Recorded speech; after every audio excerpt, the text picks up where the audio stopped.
반갑습니다. 그레이스 선교사입니다. 네, 박수를 쳐 감사합니다.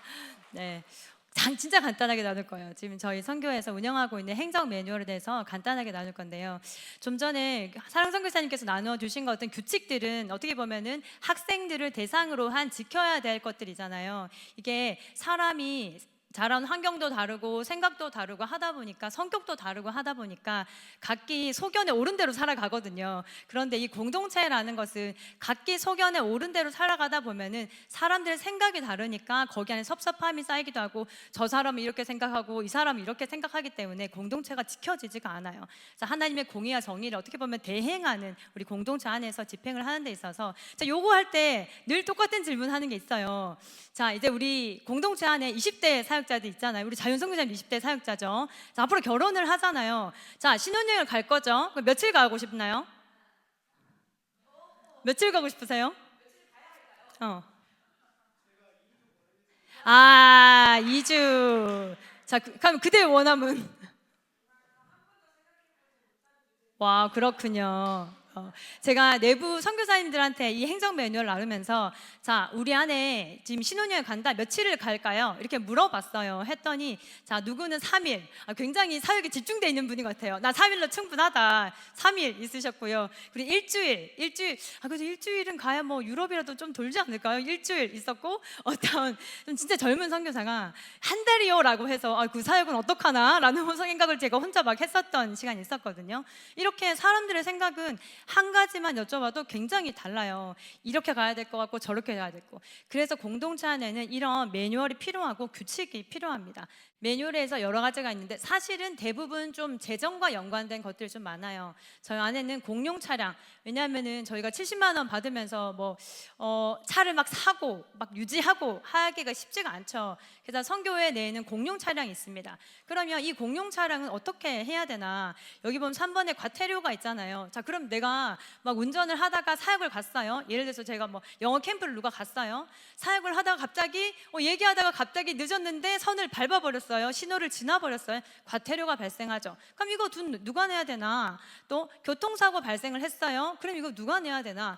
사역을 하다가 운전 사고가 났으면 이거는 선교에서 내야 될 것 같다. 그럼 내가 막 개인적으로 빌릴 수 있잖아요. 제가 개인적으로 예를 들어서 제가 마트에 생활용품을 좀 사러 가겠습니다 했었을 때 가다가 사고가 나서 접촉사고가, 근데 내가 베개에 뒤에서 박아가지고 이런 경우는 누가 책임을 져야 되나? 이런 내용들에 대해서 규정이 있어요. 그리고 굉장히 많죠. 서류 관리 어떻게 해야 될지, 키 수령, 발생 시 개인 목적으로 사용할 시, 선교의 목적으로 사용할 시, 이제 이런 내용들이 있고요.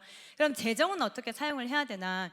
내가 혼자 운영을 할 때는 굳이 지출결의서 쓰고 이렇게 할 필요가 없잖아요. 내가 집행자요, 결정권자요, 다 되잖아요. 그런데 사람이 한 명만 더 들어와도 그러면은 어떤 과정을 통해서 지출 이루어갈 건가? 그러면 주세요 할 때마다 이걸 다 줄 건가? 그러면 어디까지 줄 건가? 예를 들어서 밥을 아이들하고 예를 들어서 고비캠을 갔어요. 고비캠을 가서 휴게소를 가서 밥을 먹었는데 그러면 얼마까지를 인정해 줘야 되나? 그런데 치즈 돈가스 먹을 수 있잖아요. 예를 들어 치즈 돈가스가 12,000원이에요. 치즈 돈가스 먹을 수 있죠. 얘는 국수를 먹을 수도 있죠. 다양한 것을 먹는데 그럼 그거는 얼마까지가 우리가 비용으로 지출할 건가? 이런 부분에 대한 내용들이 재정 사용에 대한 거예요. 그리고 이제 재정 보고에 대한 결제라, 이제 그 보고가 그게 결제를 올리는 부분이 있고 공유가 있는데 굉장히 중요한 부분이죠. 어떤 일을 예를 들어서 우리가 예주 복제소를 해요. 그럼 이거는 누구한테 결제를 올릴 것인가? 공유는 누구와 할 것인가?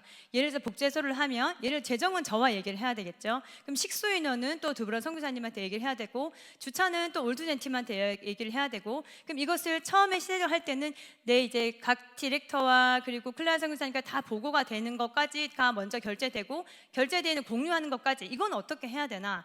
이런 여러 가지 문제에 대해서 이런 저희는 안에 매뉴얼이 있어서 누구도 이거에 대해서 이렇게 하는 게 맞는 거 아니야? 아니지, 저렇게 하는 게 맞는 거지 라는 것이 아니라 그냥 매뉴얼 보면 돼요.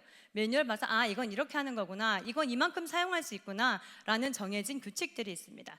그 직분이 있어요. 학생 간사가 있고요, 또 간사, DNA, 인턴 선교사, 종신 선교사. 그럼 어떻게 구분되어 있고 이건 어떻게 지원하나 라는 부분이 있고요. 그리고 깨알 같은 글씨로 굉장히 많죠.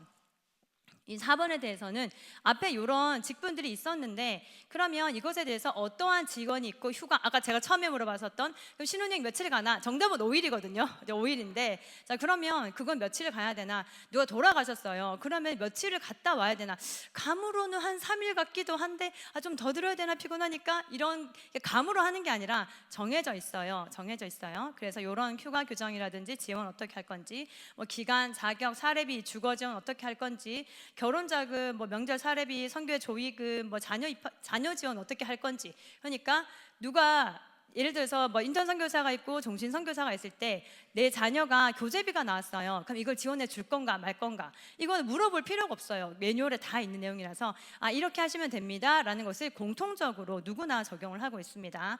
부모님 돌아가셨을 때는 그러면 얼마의 기간을 가고 그때는 선교에서 어떻게 지원이 나가는지 이런 부분들 그리고 해외 선교 관련 출장을 갔었을 때 이런 것도 있어요. 지역 인유전에서 축의금을 나갈 때 누가 결혼을 했다거나 아니면 조의금이 나갈 때 그건 어떻게 해야 되나 얼마를 드려야 되나라는 규정까지 있고요. 그 선교의 물건의 사용에 관해서 여기까지 있는데요.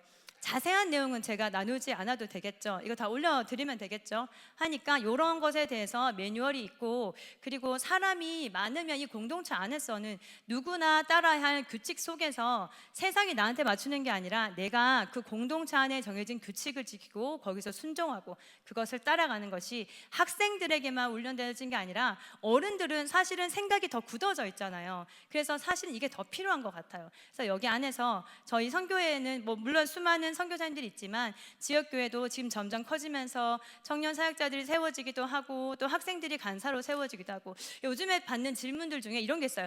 간사는 어떤 절차로 거쳐서 임명이 되나요?